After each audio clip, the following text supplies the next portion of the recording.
وكان نعيم بن حماد رحمه الله يقول ضرب الظهر بالسياط أهون علينا من النية الصالحة дейді.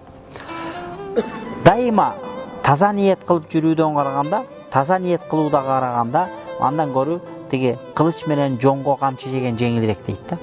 Бирөө сени кылыч менен жоңго камчы сабап сени жазалаганы жеңилирээк болот, кайра ниетти түздөштөн дейт.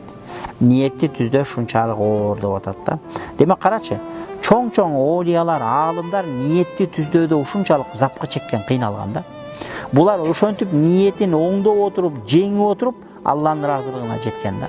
Демек бу окшоо нерселердин баары биз үчүн үлгү да. Муногул адамдардын баары чоң исламда өткөн, чоң аалым, оолия заттар болгон. Булар биз үчүн үлгү. Демек ушулар ушундай мээлет кылып, ушундай курбандык кылып, анан Алланын ыраазылыгына жеткен, ыйман менен жан таслим кылган. Демек биз да ушуларды окуп, үйрөнүп, ушулардын жолун жолдошубуз керек да.